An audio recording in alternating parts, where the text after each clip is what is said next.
All right, good evening, the time is 5 o'clock. I'd like to call this workshop of the Belton Independent School District Board of Trustees to order. This meeting has been duly called. Notice of the meeting has been posted in accordance with Texas Open Meeting Act, Texas Government Code Chapter 551. First item is public comments. Tony, I don't see anybody. No, sir. All right, then we will just move right along. Next item, workshop agenda, board workshop. Update on goal number 5, maximize use of resources for both current priorities and plans for the future, budget staffing process for the 2023-24 school year. Trustees, I appreciate you being here tonight for this workshop, and the team, you as well. Todd and Melissa are going to take us through some discussions. Please, please, please weigh in, ask questions. Remember, workshops are for us to have dialogue together about topics that matter most to our school district, maximizing our resources.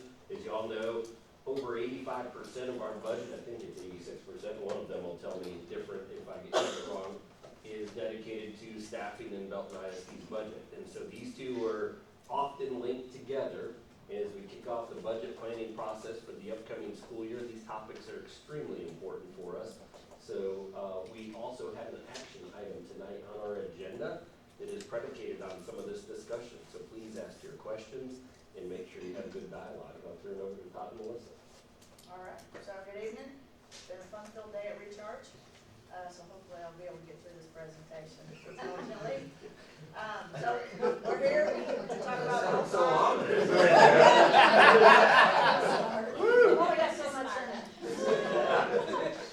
All right, so we're here to discuss goal 5 and kind of give you an update on that key progress measure that pertains to the development of budgeting and staffing processes that we're implementing for the 23-24 budget. All right, so here we are, we're at the starting line. Let me get past. All right, so let's just start with the calendar. And so back in December, I started running some scenarios and then began reviewing our budget process. I think we got some preliminary student enrollment numbers. And then in January, Todd began looking at the personnel staffing formulas. And then we also communicated the budget process to the leadership team at one of our leadership meetings. And here we are in February, and we're at the beginning phases of building the 23-24 budget. And so tonight we're going to discuss and develop our budget assumptions and the parameters we're going to use to start building our budget. Just knowing that we are going into a legislative session and the parameters and the assumptions we have to date will change based on the information we get as we go further into the process. And then by March, we should be getting the campus and the departmental budgets out to everyone. And I'll be communicating with those budget managers and working with them.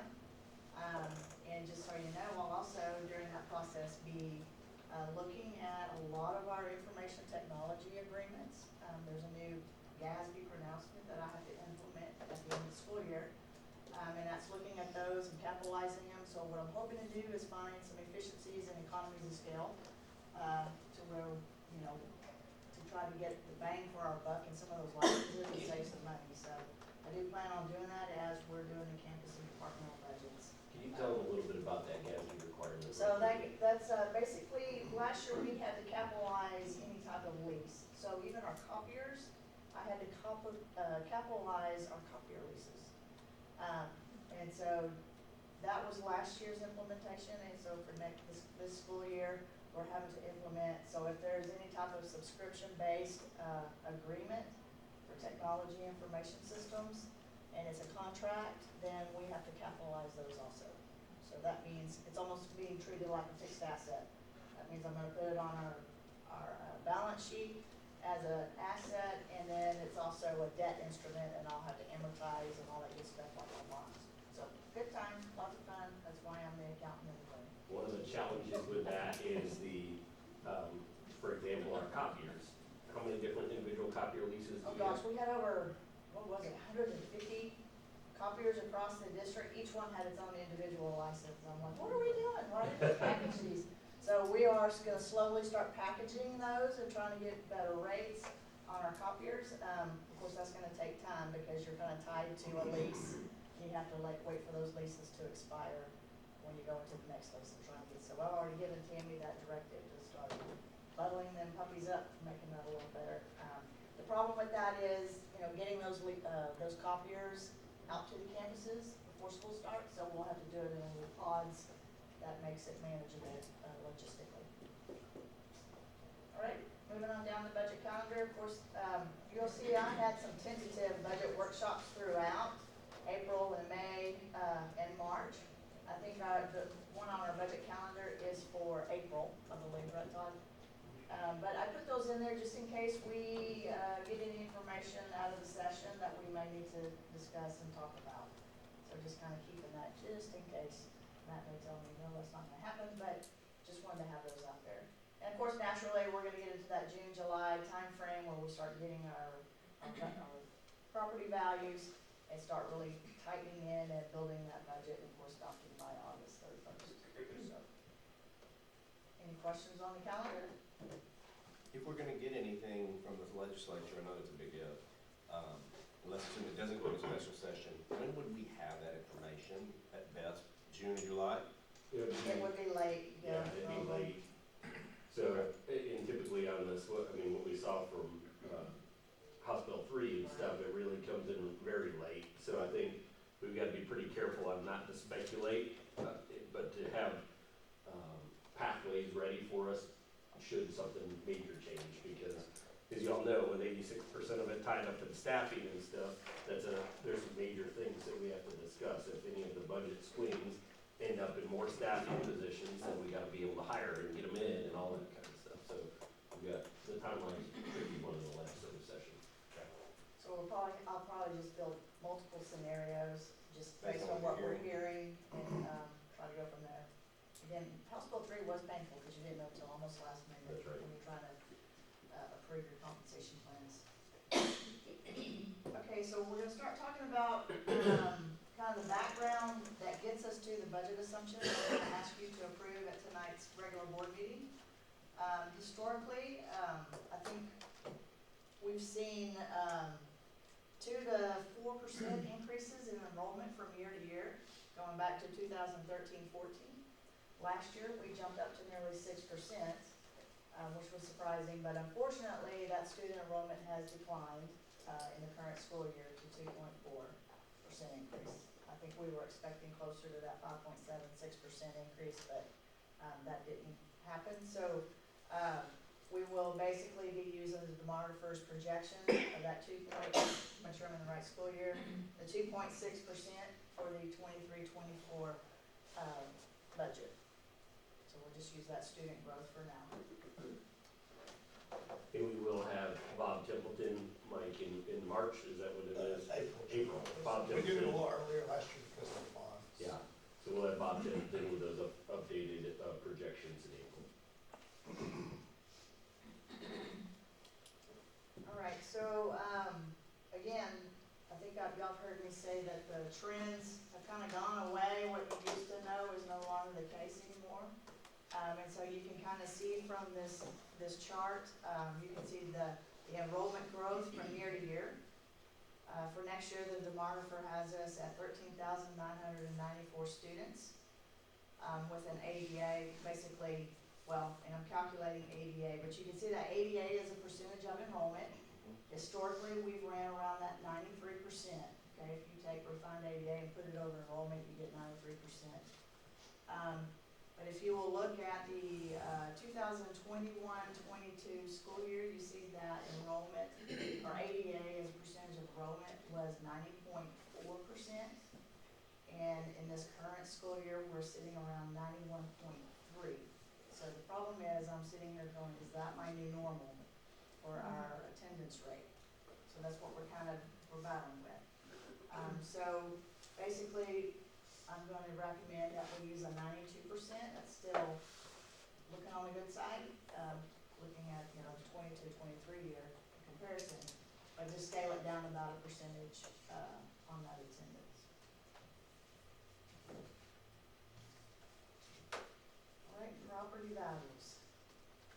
All right, historically, I believe, and I know over the past 3 years, we've used a 6% increase in property values as our original assumption. But as you can see, going back to 2018, we've not been anywhere near a 6% growth in property values. Last year, we experienced a 20.7% increase in those property values, but now the market has definitely shifted. And so my recommendation is, rather than a 6%, we stick to about a 9% property value increase when we start running our scenarios. I think that's still a good conservative estimate at this point. The good news is if I'm high or low, the state funding between the tax collections, they will balance each other out, so it won't be any harm in no foul if I'm off a little bit on that percentage. So I heard the governor the other day talking about they're wanting to put $15 billion towards property tax relief. I haven't had a chance to break it out and to see what that means for school districts. I know he's not pro-public education, Right. so I don't know that it's gonna help us any at all. You know, while he's out there trying to choke out public education with his meeting in Temple tonight, but he's also talking about giving $15 billion in tax relief. I don't know what that means. Have y'all had a chance to look at that? Yes, I think they're talking about increasing the homestead exemption. It went to 40 last year, increasing that to 70,000. And then, of course, continue to compress the tax rates. So that's gonna be a lot of that. And the challenge for us as a school district is the more you increase homestead exemptions and compress tax rates, the less and less wiggle room we have in the school district. We don't have much say over anything of that. And so, that's why we also, in your legislative priorities, are advocating for an increase in the basic allotment, because we need to drive up the dollar amount per pupil that we get. Because there's little that we can do other than that to actually increase M&O money for our school district. And it also makes me think back just a second ago on that graph about the enrollment. You know, I was in 3 different neighborhoods today in Belton ISD alone, and they're building houses as fast as they can build them still. I know the interest rates have changed. Are we just seeing a different type of buyer coming into this area that doesn't have kids? Because we're not selling houses. Well, I think, can you go back to the enrollment piece, the graph? I think one important note, one more, right there. One important note is that we had a abnormal year in 21-22 at 5.7%, but we're still growing at 2.4% this year. So the growth that we have traditionally had in Belton ISD is still here. So we're just back to normal. We're just back to our normal growth. It's not like we lost enrollment like other districts are. So I think that the best that I can tell to answer your question is we still have people moving in. Just those markets were so hot for a little while because the interest rates were so low that I think we saw that initial spike. And I do think the interest rates have definitely slowed some things down for us. But again, that still 2.4% is still a fast growth school district percentage of growth. And so we have to talk about it in a way that people realize our growth has continued. It's not, it didn't go as fast as it did the year before, but it has continued. So also on that, it's always interesting, that 2.4% in 22-23 is greater than the 2.4% in 16-17 Oh, yeah. because the overall population is higher. So The number of heads coming in. 2.4% of 14,000 is significantly more than 2.4% of 11,000, Yeah. 2,000. So. Yeah, because that's a year-to-year difference. The gross numbers are still Percentage increase. big. But I do think, to your point, everywhere I go, I mean, the houses are still going up. And I think it's important that we balance out what our developers are saying with what the bankers say too. And so we have to be careful on that, but I can tell you that developers are still building houses and they're pushing them out. What about the gap between the ADA percentage of enrollment and like full enrollment, right? Like what do we know about like what's actually happening, like attendance data, like why is that number as low as it is right now? Yeah, and I'll let Mike talk a little bit about some of the efforts that we have attendance-wise in our district in just a minute. I think a couple of things, we're seeing, this is statewide that we see this. This is not unique to Belton ISD. And what we're seeing is that we have more and more absences due to sickness. A good thing, but that's just the reality of the situation that we had when we were telling everybody to stay home with COVID. Obviously, it tanked our attendance numbers some, and some of these practices are left over from that. I do think that there's more apathy on that a little bit too, that people aren't pushing as hard to get their kids to school as they used to. And I don't mean that in a bad way, that's the hand that we're all feeling sniffle, sometimes kids are staying home, whereas in the past, dad would say, you're going to school. So I think there's a little bit of, the challenge for us. I think I also saw a huge part of that was that 2-hour delay day we had. Yeah. That was a fun one. I won't comment on the 2-hour delay, except to say on those types of days, we are able to have an attendance waiver with TPA, so that doesn't negatively impact us. But that being said, you know, all of that stuff plays into it, there's no doubt. Matt, compared to districts statewide, the same size as us, comparable, Very. what's the percentage for, attendance? Is it in the nineties, low nineties like we are? Yeah, I think everybody's experiencing this 91 to 93% right now, where some districts, you know, they used to be sitting at 96, 97%. So I know districts around the state are all feeling this. And one of your legislative priorities talks about full funding instead of attendance, because we still have to staff the classrooms for all of the students, not just 91% of them. Where is that? Is it in committee? Is it even a bill that's been laid out for this session? So a bill has been laid out. I think one of our representatives is a co-sponsor of the bill, and it's not in committee or anything yet. None of those assignments have started happening yet. But that'll come up. I don't know how much traction it'll actually get, but we obviously would support that one.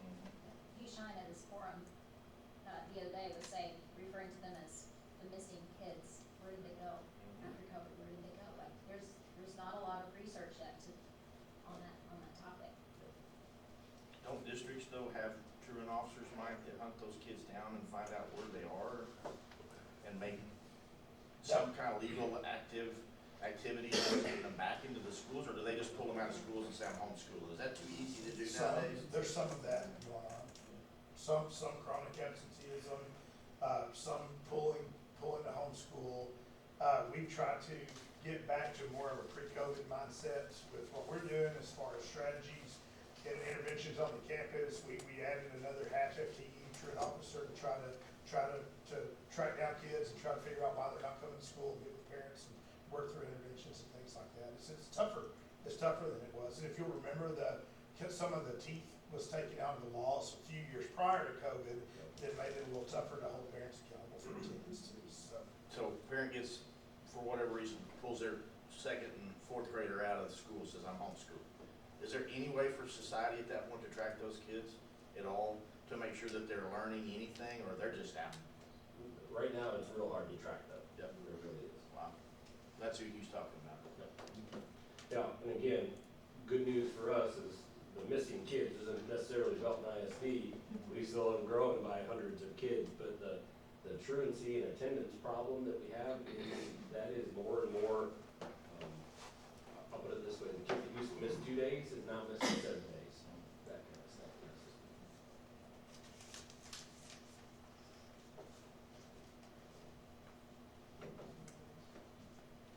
Great, so just kind of historically, this will be on one of the board items, just to show you the initial assumptions that were used in the 21-22, and of course this current school year. And then, that tax base growth, of course, at 6%, we're gonna go to 9%. That M&O tax rate is just a guess at this point. Again, compression will continue to occur more than likely. I do see them continue to compress tax rates when it's all said and done. We're using a 100% property tax collection rate, and using, that says the law.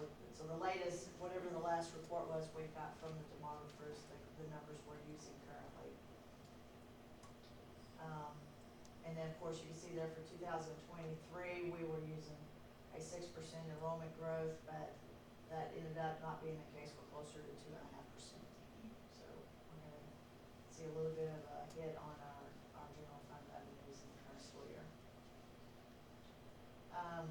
And then for 23, of course, so you can kind of see that how much that initial assumptions to the final assumptions and how much that changes. So again, right now we're kind of estimating based on the information we have right now, and as more information becomes available, those assumptions begin to start tweaking and get closer to our adopted budget.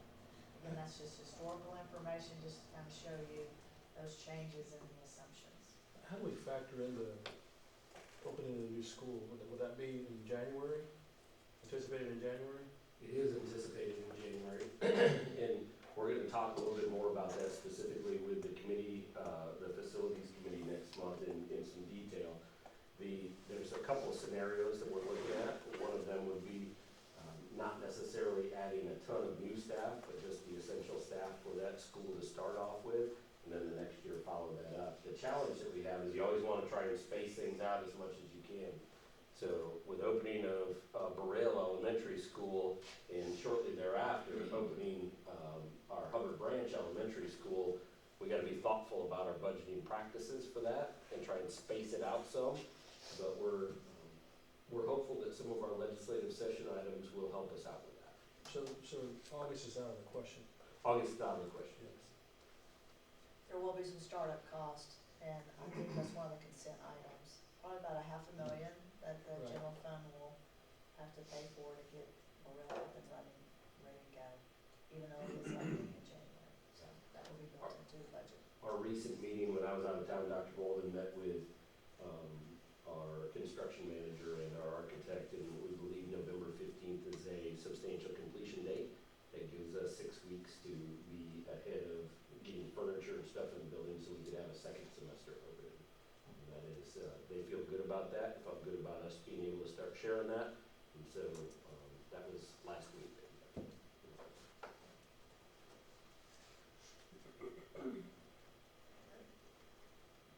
All right, so this evening I'm going to ask you to approve these preliminary budget assumptions for the 23-24 budget.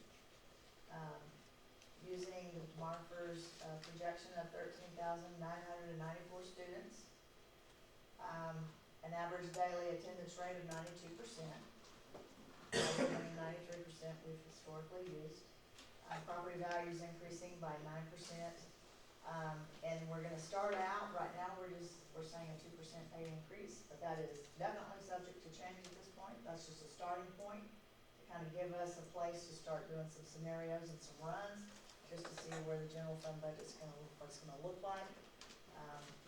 I would assume that that's definitely gonna change as we get further on into the process and increase. But that's just our starting point, so I don't want anybody locking into that 2%. That is not gonna be the compensation that we're going to recommend.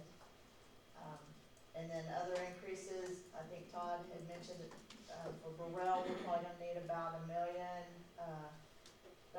in just additional FTEs, and I think a lot of that's gonna be the admin, correct, Todd? Mhm. At Burrell Elementary School, so that's just gonna be new FTEs to the staffing.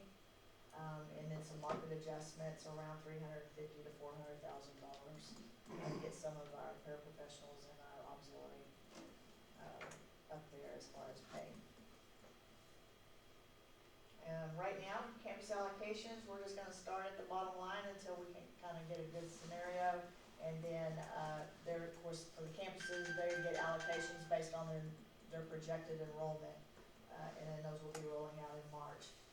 And then, I'll have a little holding place for Burrell and just try to, based on that startup cost versus what will they really need for one semester, so I'll be looking at that, and budgeting accordingly.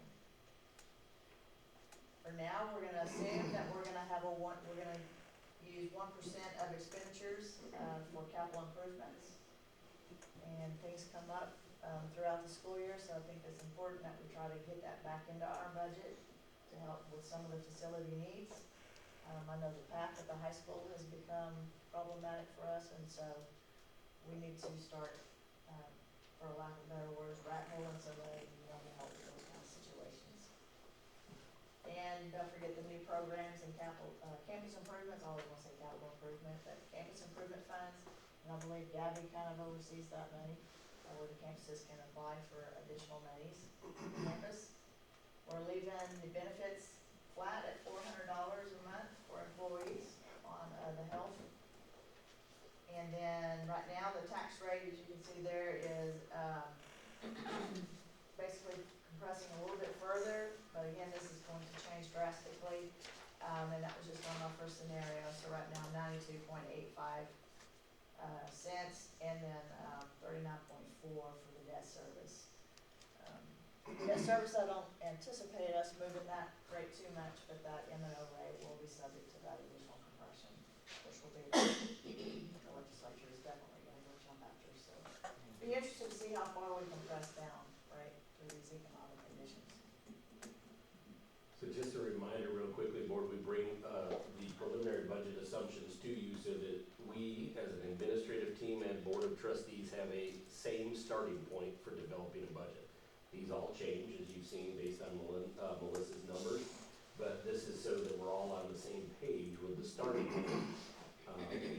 Why I share that with you is, just like Melissa said, a 2% pay raise in this market right now is gonna be a challenge for us if we have to stick to 2%.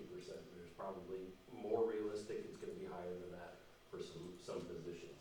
That being said, if we don't get any additional funding, it's not gonna be higher than that for those positions. So we have to have a starting point to start doing our numbers and our runs and to start planning appropriately. And this is the agreement that we have when we bring these to you, that this is the starting point we start with. I've got a couple questions. Can I ask Todd? Jump ahead. Yeah, absolutely. It's kind of related to what she's saying though. Have we got an idea, we're still gonna stick with the 400 per month contribution, have we got an idea of what the increase has been industry-wide? I know for my company, our insurance rates went up this year, pretty good lick. And we haven't, we typically will get the TRS active care rates, that's a plan that we're a part of. We'll get those probably around April sometime, and see the new premiums. I can tell you with that $400 per month right now, we offer, there's 2 free employee-only plans that can be joined, which is more than we've had in previous years. And then my second question is, as Melissa mentioned, the auxiliary folks, the initiatives that we put in place over the last couple of years to increase those salaries, has it made a difference in retention and recruiting? What would you say our percentage of employment is? Are we at 100% on all those positions across the board? Oh, no. Have we improved any? So I think we made some grounds with auxiliary employees, you'll see here in the slide coming up. I think we made some grounds with auxiliary employees. Paraprofessionals tend to be a challenge. And anytime you're competing with jobs in the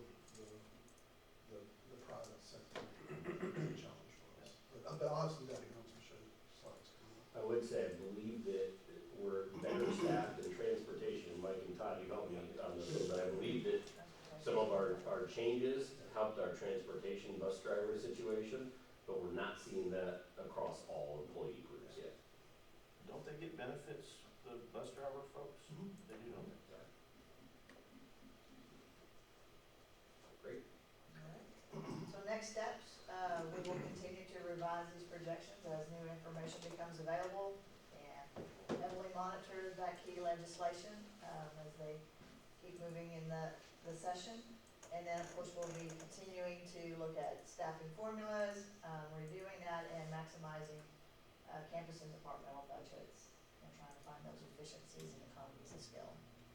So it's gonna be a long budget process and a lot of work, and it's gonna be a ride. We can see what they're gonna do at the state level, so. Can I follow a follow-up question to that? You mentioned earlier that you were talking about scenarios based on how the legislation goes. When we went down to Austin, I guess a week or so ago, we met with Docs, and he really seemed to think that raising the basic allotment was the better way to go It's the only way to go. versus funding based on enrollment. Like when you're working with scenarios, which who knows if they did go with the basic allotment, what would it be? I mean, I've seen one bill that says they're gonna raise it to 7,100, or I know there's, I mean, you don't even know what number it would go to, but can you talk a little bit about what? So the basic allotment drives everything, so you're right. That's, if all of the school districts went in and said, just raise the basic allotment, that would make a world of difference. Can you do know explain, like, why? Why Why is would that? that So- make a big difference? Most of our funding is based on student numbers. And I had a budget session today that I showed them how our funding works. I'd love to show y'all at one point in time, but, so basically, that basic allotment drives, so for each student in attendance, if they were 100%, we get $6,160 right now. So, that's where the meat of our funding is, okay? If they don't raise that funding, well, what happens is we give these raises, and what you need to know is I went back and looked, they've only increased the basic allotment one time since 2016, and that was House Bill 3. So what happens is we give raises, inflation costs keep increasing, we start squeezing because we're not getting any more per student. So the costs begin to compound on top of that basic allotment.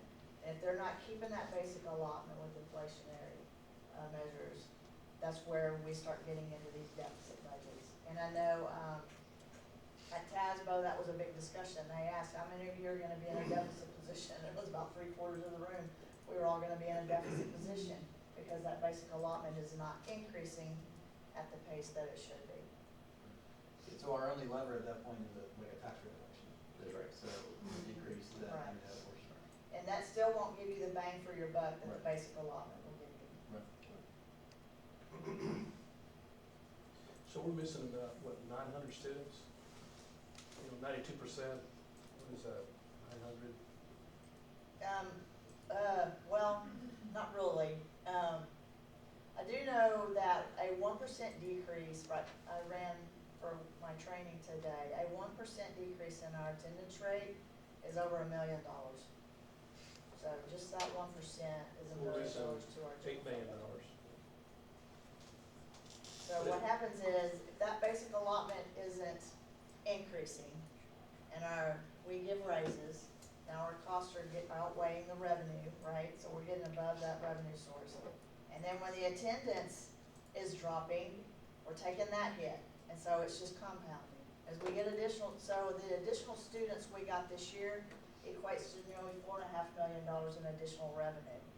However, we did a raise, and we're losing a 1% in ADA, so it starts eating at that $4.5 million increase in funding, because the basic allotment is not moving.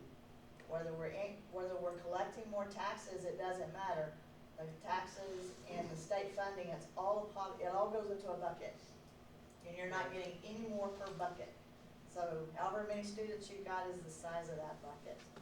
So if you're a small district, you've got a small bucket, your collections go in there, the state funding gets you to level on the bucket. And if you're a larger district, you get a bigger bucket, same deal, your tax collections go in, the state funding will get you to level on the bucket. If you're recapture, your bucket's gonna runneth over, and TEA is gonna come in with a mop and sweep all that up, mop all of that up and redistribute, basically. So we're all tied to that basic allotment. So ideally, we would be funded 100% of our students, and we would see an increase in basic allotment. The chances of both of those two things happening are zero to That would none. be really good. But to your question on that, like, there's a good chunk of money that if we were just funded fully, would sure help us out. Flip side of that is if it was the basic allotment that was addressed and helped us out, it would make a major impact too. So it's never been that way in Texas. Apparently it was, Yeah. apparently it was back In the 80s. I think it was the late 80s, early 90s where there was a change. So made to that. what was happening? They were having districts that they would get fully funded based upon enrollment, and then they had no incentive to keep students in the classroom. I imagine so. But I've been in other states where that's the case, and I can tell you their attendance rates are lower than in Texas. So I understand the press on that one. That being said, I think there's a way to do both. Yeah. Up until Robin Hood in the 70s and 80s in Texas, public ed was funded somewhere around like 78%. So the state of Texas actually doled out the money to the school district. Basic allotment was a lot less, but they, instead of the local taxpayer having the big M&O, which is what we have, I mean, our bond is not what causes the tax rate, it's the M&O. Most of the M&O, like 78% was covered by the state of Texas. And then they slowly started pulling back, slowly. Now, when they raised the basic allotment with HB3, was the first time that they had started moving it back up. And I know that Hugh has said, and Buckley has said, they would like to get that number back above 60 to 70% again, because that would relieve the tax base on the local community. That M&O would basically be funded by the state, and then we would have to take care of our buildings and everything else, which would make her life a lot easier. One thing that does concern me is that there was a lot of talk in my TASBO sessions last week about that increase in basic allotment. And so the state, our legislators, their perception right now is we're still cash heavy because of that ESSER funding. So a lot of districts have not completely drawn down ESER two yet. There's still a lot of money still sitting on it. And ESER three, of course, you know, we're kind of in the same boat, we haven't drawn all that money down either. They're looking at that, as they're weighing that with, do we increase basic allotment? They kept telling us, well, draw down your ESER money. Well, I'm rolling the dice, right? But what kind of frustrated me was, you know, TEA had showed us that funding cliff. We all saw the funding cliff, so we're not drawing down that money. We're trying to get to 2024 based on what they had told us. So you're seeing a, you know, a clash of politics, right? So I am concerned about that and what their perception is and how much they will increase basic allotment. Makes me wanna go draw down all the ESER right now, but, you know, we'll see.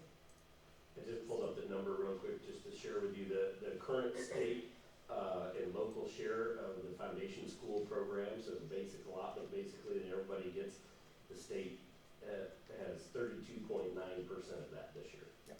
So the majority of that is based on a local taxpayer program. We gotta let Todd go through some staffing updates regarding salary schedules and stuff, so you can have that info. So real quick, I just want to touch a little bit about the budget process, includes the staffing process too. So we actually started a staffing review last June 2022, and started meeting like every other week with a committee that came together to just kind of review our staffing guidelines. We looked at some comparison data between us and how we compare to some other districts that are similar in nature to us, and really kind of broke it down by position categories and see, you know, is there an area where you may have more staff than compared to other districts, or less staff than compared to other districts, so we can kind of get an idea of how we compare from the staffing level across us and across other districts. And kind of looked at cost information associated with that, and then reviewed our staffing guidelines as well. From September through December, we engaged in conversation with our leadership team, principals, directors and above, and kind of just brainstorm ideas, ways that we could maybe free up some money within the budget to be able to offer future salary increases, those types of things, given where the budget outlook over the next couple of years. And so gained a lot of input, a lot of information from leaders that we're currently assessing and analyzing and having deeper conversations about, which will lead to us kind of developing some refined staffing guidelines heading into this upcoming school year. So, this is the time of year we always do our compensation summary, and I think this is important for us to know when we're talking about budget and stuff. Just kind of planning for the upcoming year, and I don't see that. So with our teacher comparison, when you see this, where the red bars there, and then our average of other districts is noted on the yellow, orangish bar, and the goldish bar. And so this is a comparison between Waco, Midway, Temple, Killeen, Copperas Cove, and Georgetown, and how we can compare. You see on 0 year, so there's different sets of bars there. First year, it's 0 year, beginning year teacher salaries. We're slightly higher there than the average of our peers. 5 years, we're still a little bit higher than our peers. When you get to the 10, 15, and 20 year marks, we start backing off a little bit in terms of how our pay competes at those higher level years of experience. So that's something we're going to be taking a look at as we plan, and depending on budget, how we can maybe try to increase the pay level at those higher years of experience. That is direct feedback we've gotten from teachers as well. Is that, I don't want to go to another district, I'm 20 years in, but there's some big discrepancies in what I can make in my district and another district, so it's something we have to figure out. And then when you look at the campus administrators in our local comparison group, again, the same districts that I mentioned earlier, you see we have high school principal, middle school principal, elementary principal, and then the APs at each one of those levels. In terms of pay, we're pretty strong, we're right competitive at the high school, middle school, and elementary levels. And even in our local comparison, still pretty competitive with our assistant principals, with the exception of high school AP, which is the fourth set of bars going across. You can kind of see there we're starting to dip a little bit in terms of our salary range. And so that blue number, that blue bar there, that's the minimum of the salary range. The red bar is the maximum of the salary range. And then the gold bar is the average pay. Okay?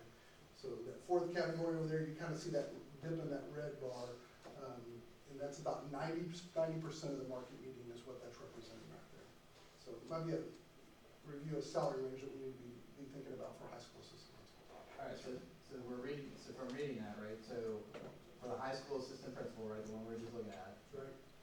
the Belton ISD minimum is 94% of the comparison group. The minimum, we're 94% of the market median. So if you think about 100% being the market Okay, median, got that it, means got it, we're got it. right in the middle of the gap. Yeah. That means, you know, we got as many districts above us as we do below us. Right, okay, alright, I got it.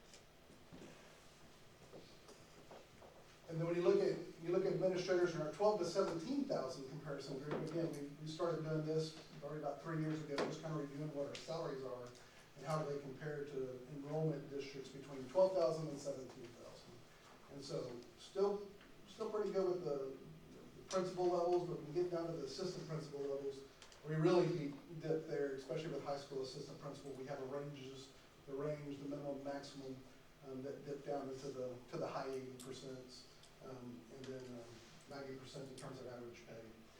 So it's something we're probably gonna have to keep our eyes on, and potentially look at doing something different, maybe going into this next year. Really for high school assistant principals and those middle school assistant principals as well.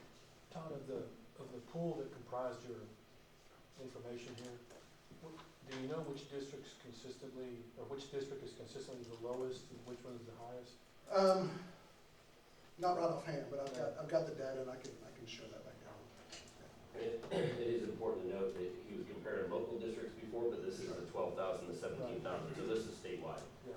Now, administrators tend to move a little more frequently. Their market is a little bit different than teachers usually. Teachers are usually a more local market. Administrators are often a little bit bigger region than I that. was thinking more on the previous slide. Oh, yes, I can tell you in terms of the local comparison. Yeah. I can, I don't know if we want to call it districts specifically, but Waco and Midway, I think, is typically some of our lower districts compared to some of the others. And who is higher, was it like Killeen? Clean. Yeah. Yeah, out of that. And then you start looking at our professional local comparison, again, the districts surrounding us. You know, we do the diagnostician, LSSP, speech therapist, and high school counselor. Pretty competitive. It's so difficult over the last several years finding diagnosticians and LSSPs. Really speech therapists as well. But you kind of see we're in the mid 90% on diagnosticians and LSSPs. So the average pay for LSSPs, though, we're dipping down to 90%. And some of that could be 10 years of experience that they have. But when you look at them compared to that 12 to 17,000 enrollment comparison, you start seeing mid 90s and then 87% of average pay on the LSSP salary as well. So I think LSSPs is definitely one that we're going to have to continue to think about as we plan for budgeting this coming year. And then our paraprofessional pay, and this is a local comparison, and so you'll see going across information from secretary to elementary principals, you see the campus principals, and then you'll see secretary directors and payroll clerks. And then the last 3 bars are the accounts payable clerks, special ed aides, and teacher aides. We've slipped a little bit with this, even though we provided a 6% salary increase this last school year.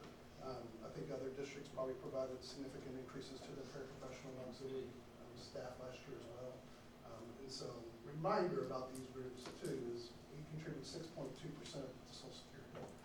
So when you think about these numbers, and you think if we were at 100%, well, that means we're about 6% below take-home pay than somebody else offering the same salary that we have in our surrounding areas. Todd, I know this has been asked before, but there's no chance of changing that for the future, of grandfathering people in who want that? No chance of that? There's not. We are locked into that based on an agreement that was signed many years ago. Unless something legislatively changes, and we have talked to Hugh about that, and we will talk to Brad about that as well.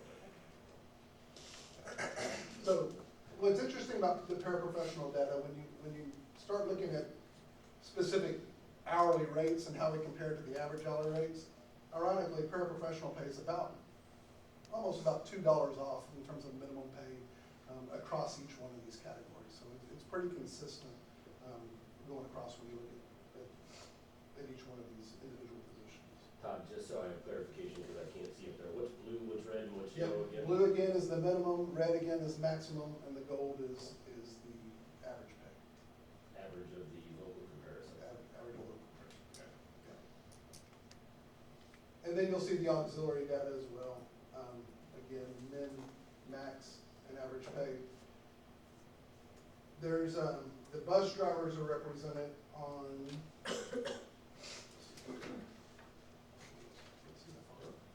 on that first column there. And so our bus driver average pay is about 96%.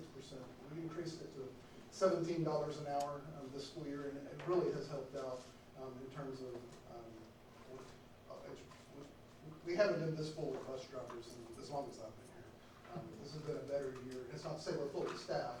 We still have vacancies, but turnover is lower, and we were able to attract more bus drivers, given that increase. But you see going across, we're still at 86%, like when you look at elementary cafeteria managers in terms of the salary ranges, and then about mid-90s in some of these other categories, with the exception of groundskeepers, which is the next to the last one there. We're at 100% at a minimum, and then 90% average pay. And when you look across these, we're about $1 in terms of minimum salary being paid between us and other districts in that comparison. Before we go to substitutes, just to reiterate, you all know this is always a very loud piece of feedback that I get is our auxiliary pay. And so we constantly talk about that and what the board has done over the past couple of years, because Todd has shown numerous times how much you've helped with that over the past couple of years. So this continues to be on our employees' minds. Yeah, and along those lines, I think we've done 17% salary increases to paraprofessional auxiliaries since the 2018-2019 school year. So clearly has been a focus for us. Can we get a count of the number of folks we have in each one of these categories at some point? Absolutely. Okay. Yeah. I'm trying to wrap my head around, is this a universe of 10 people, or is this a universe of 150 people, right? And it's different. You think in each one of those auxiliary category, right? Or not Yeah, like really right? the paraprofessional Gotcha. level, and auxiliary. We can do that. Yeah. I'm trying to understand how the universe of the problem, right? Hey, Todd, I know I'm beating a dead horse here, just to follow up with Janet's question. Well, Matt, you said something about an agreement was signed. Who's the agreement signed with? On the Social Security tax situation? I don't think there was an agreement signed. Yeah, you said something about an agreement was made. That agreement was made back a long time ago, but I don't know about a With who? signed. Who was it? It was a legislative choice, I believe, that the Really? district had to make. We are one of, I believe, 15 school districts in the state of Texas that made that choice, and we continue to live with that choice. It was in the 50s. Really? Yeah. Wow. That's punitive in nature. Well, and it's a hard argument, because the argument for it is that Social Security is a benefit to people. I totally understand. In today's climate, with inflation as it is, it's a challenge to actually make sure people realize that's a long-term benefit. So the district has to contribute to both pools, the teacher retirement and the. Correct. Yeah, that's. But I do think, and I don't know how we could ever use it, but I was talking to someone about our problem, someone who taught for, let's say towards the end of their career, but in the beginning of their career, they were a non-teacher, whatever they were doing, I don't know what they were themselves or something like that.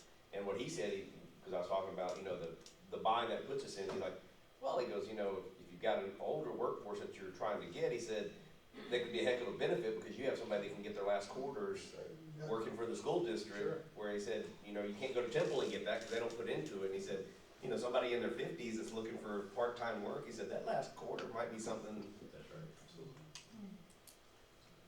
And then our substitute pay, we've seen a lot of movement going into this school year regarding substitute pay. When you look across each one of these, non-degree, degree certified, and then long-term degree certified. Essentially, we're $125 or so off each one of these categories. This does not take into account the $500 incentive that we provided in December and May, if you work 70% of the year. So this definitely has to be a focus for us.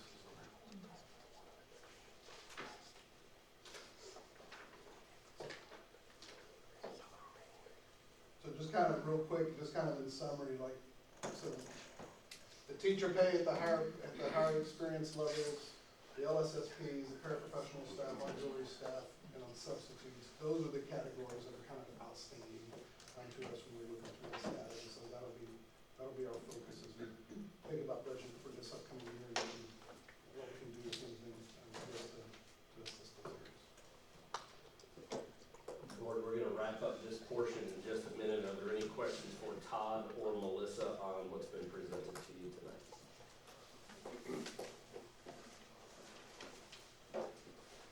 A couple of things real quickly on it. Again, these are the starting points as we develop budgets, so this gives us, everybody was on the same page when we adopt these, that this is how we start our runs and start taking a look at things. It's important to note that through opening 3 new schools, Charter Oak, Belton Middle School, and Lake Belton High School, and through a pandemic, we have only seen a $250,000 negative impact on our fund balance based on that throughout that entire time. So while we were talking about over the years prior to opening those schools, stashing away some money to open schools, we've only dipped into that $250,000 during that entire time. So when you see some of those budget deficit numbers, just know that we constantly work to make sure we manage things really well. As a school district, we also have things like vacancy factors, meaning some positions are unfilled, and that helps add to that for us as well.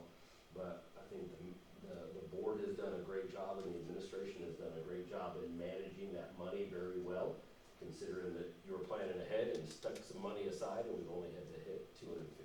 So appreciate your forward thinking before we got to that, and I appreciate our administrative staff and the work that they've done so it hasn't been worse than that. Great. Todd, Melissa, thank you very much.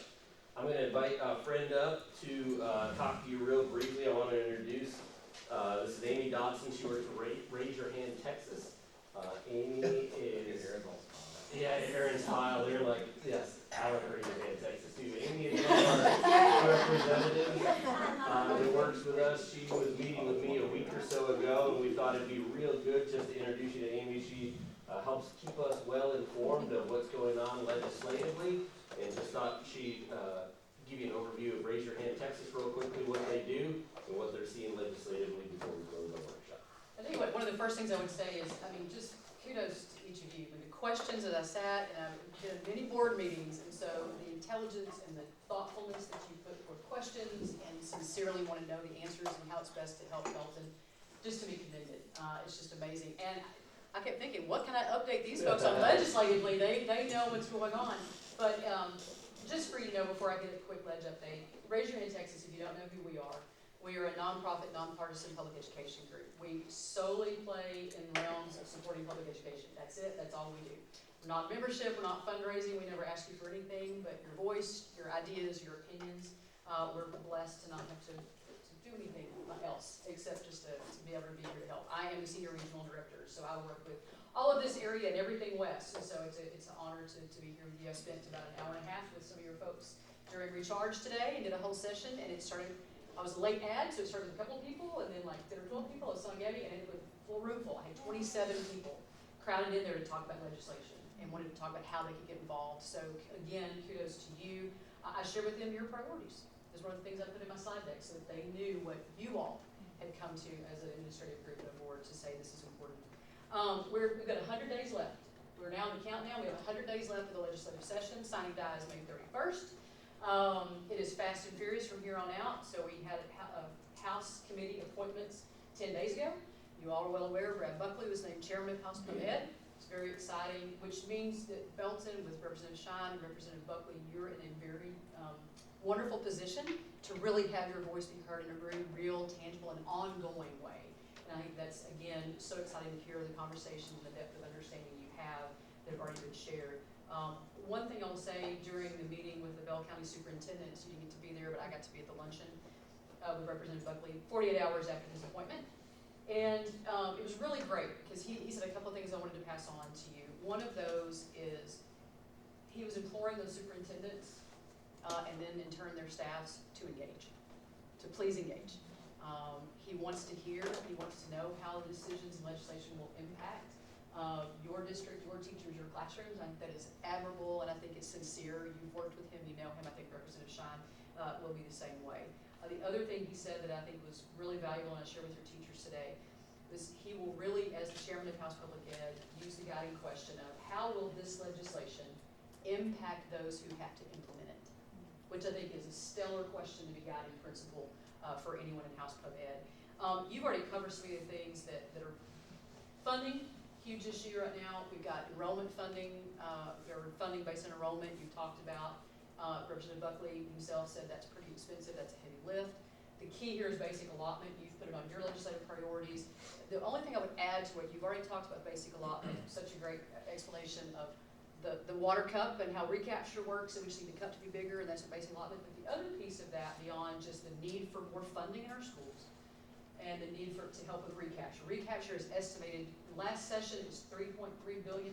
This session with property tax increase, recapture is estimated at $5 billion. So that making that pot bigger would really help. The key thing here, I think, is that House Bill 3 in 2019 required automatically a 30% of any increase to the basic allotment must go to teacher salaries. So that is an automatic kick in by law that will really help with teacher salaries. And so I think that's a really important piece of why basic allotment is the winner here, is the piece we need to encourage. But it is not an easy thing. $1,000 increase would just get us up to inflation to real dollars, so 6160 to 7100 plus is what's needed just to get us to real dollars, and then hopefully an inflationary adjustment added to that in law, which would really help, so we're not in this bind that we are right now in public schools. I think that's really key. Teachers, obviously, a lot of legislation going through right now. We're keeping an eye on for teachers. Some on teacher recruitment in, like putting in scholarship money to help recruit new teachers in. There's always conversations about how we do that. We can't recruit our way out of this shortage. We have to take care of our teachers that are in place now, so that increase the basic allotment, hopefully compensation. You already talked about insurance. That is an issue. I have to say on the Social Security issue, Belton is really unique, 15 districts. For all the other 1,185 districts, they're on the other side. They may see a little more money, but they realize later in their careers, I don't have Social Security benefit, and they also, teachers, they can't even touch their spouses. They are eliminated from anything in Social Security. So it is a huge benefit that hopefully your folks can understand there. But a teacher is a huge piece there to try to help them and keep them in the field. The accountability piece, you also had that on your priorities. It's one of the things we're really pushing for. Several pieces are in place to try to expand accountability so that it's more reflective of what the federal government requires, but also expand accountability so it's more reflective of all that a school does, not just the STAR test. We would want to highlight, we're tracking the CCMR changes. That's a big situation. That's not a legislative issue. That is a commissioner issue. It's his discretion, but that is going to impact the way our communities see our schools when the numbers bearing out. Looks like it's going to be a serious hit there. You will have a presentation on that stuff Yes, tonight. you will. And I will be talking about. That's a very serious thing. It's a very serious thing. And the last, and I think that the elephant in the room is vouchers. That's what is driving force. If you saw the governor's state of the state last week, now the key word you're looking for is educational freedom. That the wording kind of morphs a lot. Right now it's educational freedom, which absolutely parents have the right and responsibility to do what they need to with their children. We're talking about public dollars remaining in public schools, not being diverted to a private that has no accountability, that has no transparency. He did declare that issue, educational freedom, as an emergency item, which clears the way for the House chambers to move more quickly. The Senate is likely, if you're just guessing, in the next week, the Senate is likely to have a voucher bill come through. I know that's SB 8 is the parent empowerment bill, which includes a voucher language in there. That's a big piece, obviously, we're looking at and wanting to push back on and to make sure we have voices in the room to say, no, this is not good for kids, this is not good for the 5.5 million, it's not good for the 1,200 school districts. I think that's, other than the really key that we're looking at is anything that has to do with vouchers and how we step up and say, this is not what we want, this is not. I think you are in, a unique position with your relationship with Representative Buckley and Representative Shine and folks that have been stalwarts for public education. And I would encourage you again to wrap when Representative Buckley was imploring those superintendents in the room to engage, I would ask you to do the same thing, to continue what you're doing, encourage those at Belton ISD to engage and to speak up and to have their voice, allow your teachers to use their teacher voice, give space and breadth for them to run to Austin and testify, to speak up, to say things that need to be said from a teacher voice. And I think that's kind of the key, is that we give them cover. There's the reality, they are doing tough work. God bless the legislators who would want to be in politics right now.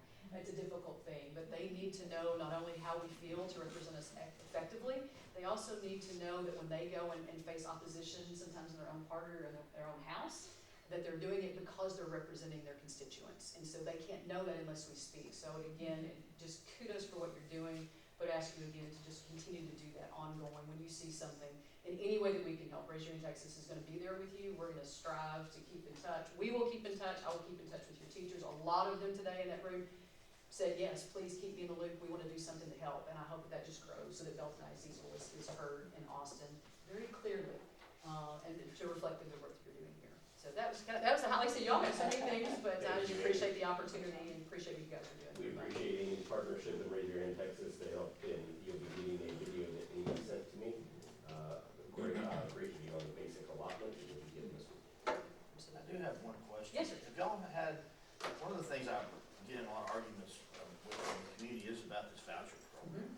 Everybody wants to talk about choice and things like that, but when you ask them, what's your plan? You get your 6160, but then what? No one has a plan. Have y'all been able to come up as the governor or lieutenant governor? Has anybody laid out what the plan is? There are multiple different bills out there, and they range the gamut. You know, you'll see some people, whether it's formally a bill or not, but you'll see some that'll say, debit card. We'll just put the $7,000 on a debit card and give it to parents. It's their money, and we'll give it to them. But there's no accountability, no oversight, no fiscal responsibility there at all.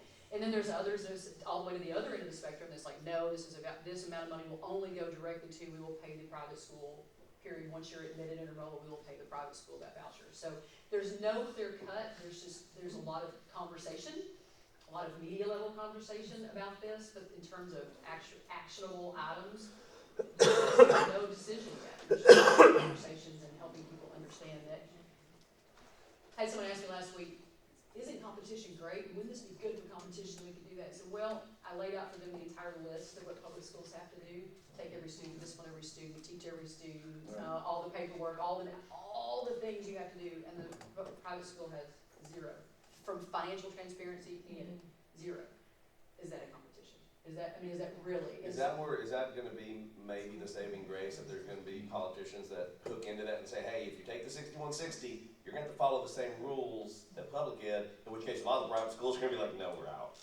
I have not, I would hope that would be the case. I have not seen a bill that is in any way leading that direction, but I will say there is a bill that's been filed, it's a joint resolution, it would be a constitutional amendment that would prohibit the state's oversight to private schools. That's on record right now. So two things. That includes homeschool. There's nothing for homeschool. We talk about, missing kids and all that, there's no mechanism. There's no methods of control, but the money I've heard the governor say is to allow Oh, yeah. homeschool. And there's absolutely no control over homeschool. Yeah, absolutely. But yes, so it's like, no, we're not gonna, that's a constitutional amendment, but that's out there, so that's the conversation, so no, to your point, So real quick, on that, the 6160, let's say you get a credit card, you get whatever, they just give you the money, you can put it towards the private school, which averages $12,000 to $15,000 a year. Does that it'll Texas? probably go up if there's a voucher.